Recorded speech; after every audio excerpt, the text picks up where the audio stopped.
Establishment में ताहाल general Bajwa का setup काम कर रहा है। एमकेएम को इकट्ठा और बाप को पीपल्स पार्टी में शामिल कराया जा रहा है।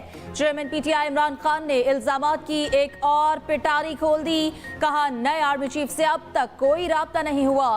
पाकिस्तान में एस्टैब्लिशमेंट का नाम एक आदमी है। एस्टैब्लिशमेंट ने हमारे 3 अरकान पंजाब असम्बली को एतमाद के वोट में न्यूट्रल रहने का कहा। कमर जावेद कमर पर छुरा मार रहे थे और हमदर्दी भी कर रहे थे। हुसैन हक्कानी को बाजवा ने लॉबिंग के लिए अमेरिका में हायर किया। डोनाल्ड लू को पाकिस्तान से सबक पढ़ाया गया। हुसैन हक्कानी मेरे खिलाफ कैंपेन और जनरल बाजवा की तशहीर करते रहे।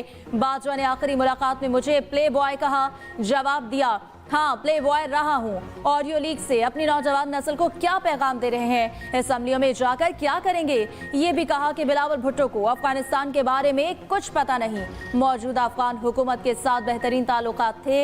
इमरान खान की नजम सेठी पर भी तनकीद। कहा, नजम सेठी को क्रिकेट की अलिफ बे भी मालूम नहीं। नजम सेठी की वजह से क्रिकेट पहले भी असम्बलियां तोड़ दूंगा। वो कहते क्यों हो, क्यों नहीं तोड़ दी जिस दिन अनाउंस किया था? क्योंकि दिल नहीं था। तुम्हारे सामने आ गया साकिब निसार, जो घड़ियां चोरी करता है और तोशे खाने की चीजें चोरी करता है, वो ईमानदार हो सकता है? इमरान खान, तुम्हें शिकस्त फाश होगी इंशाल्लाह। कोई बेसाखियां नहीं होंगी अगले इलेक्शन में। कोई तुम्हारे लिए बंदे तोड़ के नहीं लाएगा। और अब तो लोग भी डर गए कि इस पे एहसान मत करो, इसलिए कि इसके शर से फिर डरो। गिर्द घेरा तंग हो रहा है। साकिब निसार की भी पकड़ होगी। अगले इलेक्शन में इमरान खान के पास बेसाखियां नहीं होंगी।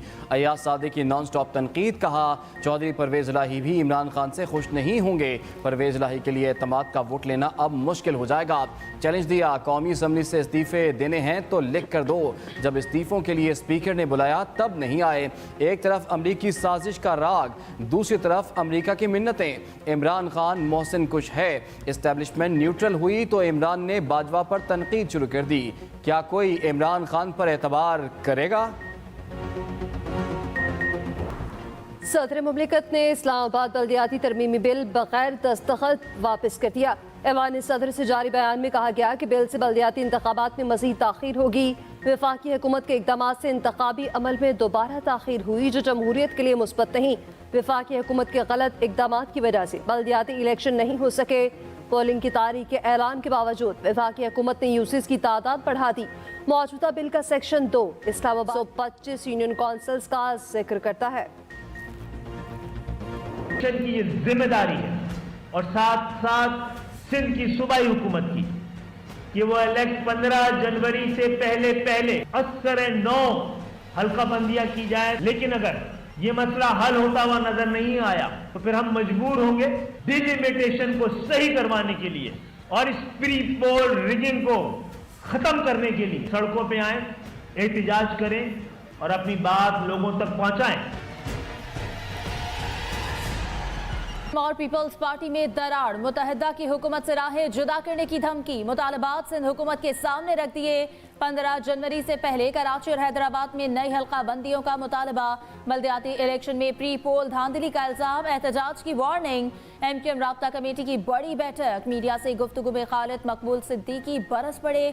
कहा, यही सूरत हाल रही तो फैसला करेंगे। हुकूमत में रहकर या अलहदा होकर इलेक्शन लड़ना है। वजीर आजम जमानत पर कायम नहीं तो हम फैसला करने में आजाद हैं। हमारे लिए सब्र करना मुश्किल होता जा रहा है।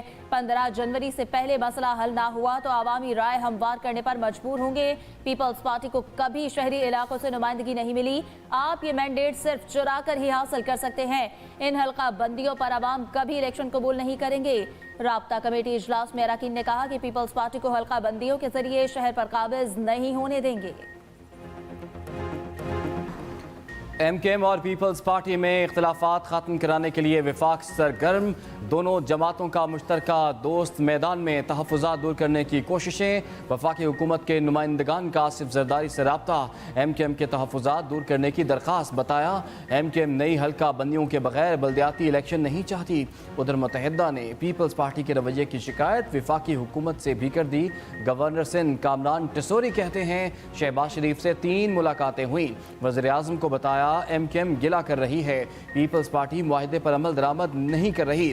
शहबाज शरीफ ने यकीन दिलाया वासिफ जरदारी और बिलावल से बात करेंगे। लीगी रहनुमा अय्याज सादिक का मुत्तहिदा के वफाकी वजीर अमीनुल हक से रब्ता, सियासी सूरत हाल और अहम उमूर पर तबादला ख्याल किया गया। मौलाना फजलुर रहमान ने इमरान खान को निशाने पर ले लिया। कहा KP में अमन और अमान पर ऑल पार्टीज कॉन्फ्रेंस। सरबराह PDM ने कहा हेलीकॉप्टर बिल इमरान खान को बचाने के लिए पास कराया गया। KP में बदअमनी सूबाई हुकूमत की नाअहली है। खैबर पख्तूनख्वा फौरी इक़दाम करे वरना अपोजिशन सख्त फैसला करेगी। KP हुकूमत को अरबों की बेकायदगियों का हिसाब देना होगा। इनकी करप्शन की कहानियों ने माजी की करप्शन भुला दी। दिन रात बयानात बदलते हैं। रोजाना असम्बली को तहलील करने वाले वज़ीर आला को कैसे फंड्स जारी किए जाएं, तो शाखाना से लेकर तोप खाने तक इनसे महफूज नहीं। राना सनाउल्लाह को पाकिस्तान के इंतहाई पेचीदा सिक्योरिटी मसाइल का बुनियादी इल्म भी नहीं। रहनुमा PTI फवाद चौधरी के तंजियावार कहा अफगान तालिबान से ताउन के बगैर ऐसे ऑपरेशन के संगीन नताइज होंगे। मसाइल सिर्फ बम बंदूकों से हल नहीं होते। आपको तफसीली हिकमत अमली अपनानी चाहिए। ताकत का इस्तेमाल इस हिकमत अमली का एक हिस्सा हो सकता है। ये भी कहा शहबाज शरीफ ने कपड़े बेचकर आटा सस्ता करने का ऐलान किया था। अब आकर पता चला वो आवाम के कपड़े थे। ये 8 माह और रहे तो आवाम के तन पर बुनियान भी नहीं रहेगी। कप्तान को बहरानों के बावजूद PTI की जीत का यकीन। इमरान खान कहते हैं 2023 का इलेक्शन तहरीक इंसाफ का ही होगा। 2022 बैक वक्त बेहतरीन और बदतरीन था। साजिश के जरिए मुंतखब हुकूमत को हटाया गया। मुल्क मुजरिमों के गिरोह के हवाले कर दिया गया। गिरोह ने मईशत को जमीन बोस किया। NRO टूलिया साल बेहतरीन यूं रहा। अहले वतन को कौम के सांचे में ढलते देखा। PTI 75% ज़िमनी इलेक्शन में फतहयाब रही। क्या बंदा है ईद शबरात की तमीज, ना ही नए साल का कोई ख्याल, ना दुआ और ना ही कभी खैर का कोई कलमा। वज़ीर इत्तलात मरियम औरंगजेब का इमरान खान को जवाब। कहा अपनी जात में कैद शख्स को ना किसी के गम का ख्याल है और ना किसी की खुशी का एहसास। नया साल, नया आज़म, नई उम्मीदें, नई उमंगें। खुश आमदीद 2023। मुल्क भर में दिन के आगाज़ पर सलामती और खुशहाली की दुआएं। नए किरणों का इस्तकबाल धुंध और बादलों ने किया। मुल्क भर में न्यू ईयर नाइट पर शानदार जश्न। बड़े शहरों में आसमान रंगो नूर में नहला दिए गए। आतिशबाजी का मुजाहरा देखने वाला रात में दिन का समा हो गया। शहरियों की बड़ी तादाद देखने पहुंची। तिल धरने की जगह ना बची। खवातीन, बच्चे और मंचले भी पीछे ना रहे। सड़कों पर निकल आए, भंगड़े डाले, हल्ला गुल्ला किया। साल नौ शुरू होते ही मुख्तलिफ शहर हवाई फायरिंग से गूंज उठे। कराची में नामालूम सिमत से आने वाली गोलियां 22 अफराद जख्मी कर गईं। 2 पुलिस एहलकारों समेत 11 मुलजिम गिरफ्तार। लाहौर में भी हवाई फायरिंग से मुतादिद अफराद जख्मी। हुल्लड़बाजी और कानून की धज्जियां उड़ाने वाले 221 अफराद ने रात हवालात में गुजारी। 202 मुकदमात दर्ज किए गए। से न्यूयॉर्क तक नए साल का शानदार जश्न। देश 2023 का आतिशबाजी से वेलकम। न्यूजीलैंड सबसे पहले नए साल में दाखिल हुआ। सबसे आखिर में न्यूयॉर्क में 2023 का जश्न। टाइम्स स्क्वायर पर दुनिया भर के सयाह पहुंच गए। दुबई का बुर्ज अल खलीफा दिलकश रोशनियों से जगमगा उठा। बरतानिया में भी जबरदस्त जश्न। बिग बैंड घंटा बजाया गया। पेरिस के एफिल टावर रंगो नूर पे नहला दिया गया। गूगल ने भी अपना डूडल बदल दिया। नए साल की खुशियों में अपना हिस्सा डाला। वज़ीर आज़म का साल नौ पर अहद आवाम की मुश्किलात कम करने का अज़्म। शहबाज शरीफ ने अपने पैगाम में कहा कि 2022 मुल्क के लिए मुश्किल साल था। बदतरीन सैलाब ने मुआशी मुश्किलात में इजाफा किया। दुआ है 2023 दहशतगर्दी और महंगाई से निजात का साल हो। वज़ीर ख़ारजा बिलावल भुट्टो ज़रदारी ने अपने पैगाम में कहा माजी की हुकूमत ने मुल्क पर बदतरीन मुआशी बहरान मुसल्लत किया। सैलाब ने बहुत नुकसान पहुँचाया। इस साल पुराने दोस्तों से ताल्लुकात मज़ीद मजबूत करेंगे। वज़ीर आला पंजाब परवेज़ इलाही ने अपने पैगाम में कहा कि पाकिस्तानी कौम के लिए 2023 अज़्म नौ की नवीद है। नए साल में पुरानी अदावतें भूल कर मोहब्बतें बांटें। यूटिलिटी स्टोर भी सस्ता ना रहा। आम आदमी को सस्ती चीज़ों की फराहमी खात्म। हुकूमत का न्यू ईयर पर तोहफा। सिर्फ बेनज़ीर इनकम सपोर्ट प्रोग्राम सारिफिन को टारगेटेड सब्सिडी मिलेगी। आम आदमी के लिए घी, आटा, चीनी की कीमतें बढ़ा दी गई। नोटिफिकेशन भी जारी कर दिया गया।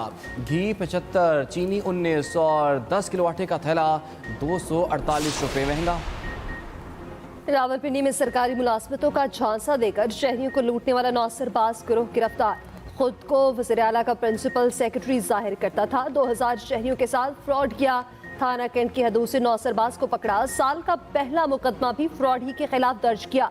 इब्तदाई तफ्तीश में मुलजिम का सादालू शहरियों को धोखा देने का एतराफ। मुलजिम इससे पहले भी रिकॉर्ड याफ्ता है। गवर्नर सिंध का इमरान टेसोरी शू क्लब में शामिल। मीडिया से गुफ्तगू के दौरान गवर्नर सिंध पर जूता उछाल दिया गया। खुशकिस्मती से जूता इन्हें ना लगा। खालिद मकबूल सिद्दीकी भी इस मौके पर मौजूद थे। उधर गवर्नर सिंध का लाहौर का दौरा, दाता दरबार के मजार पर हाजिरी, नवाफिल अदा किए। कहा रोशनियों के शहर मईशत के हब को नजर लग गई है। परवेज इलाही और गवर्नर पंजाब से मिला, हफ्ते बाद फिर आऊंगा। ये सीएम मेरा है सर, मुझे बात करनी है। नहीं सर, मुझे आपसे बात करनी है। सर आप मेरे सीएम है, मेरे शहर के मालिक हैं। मैं परसों यहाँ पे बुध वाले दिन मुझे लूटा गया है। कोई मेरी ना कंप्लेन हो रही है ना मेरी। सर मेरे साथ इतनी मुश्किल है। मैं एक अकेली कमाने वाली एक छोटे से स्कूल में जॉब करती हूँ। नहीं मुझे अभी आपकी मदद चाहिए सर, अभी सर। स्ट्रीट क्राइम का शिकार मोअम्मर खातून ने वज़ीर आला को रोक लिया। मुराद अली शाह के सामने दुहाइयां देते वक्त रो पड़ी। कहा वो अकेली कमाने वाली है, उसे कराची में डाकुओं ने लूट लिया, मदद की जाए। आप वज़ीर आला हैं, मेरी इल्तिजा सुने। बुध के रोज़ लूटा गया, कोई शिकायत दर्ज नहीं कर रहा। वज़ीर आला ने खातून की मदद करने का हुक्म दिया। SP गुलशन और शराय फैसल को मुतासरा खातून की मदद की हिदायत। वज़ीर आला सिंध ने छुट्टी के दिन तरक्याती कामों का जायजा लिया। सड़क पर बच्चों के साथ क्रिकेट भी खेली।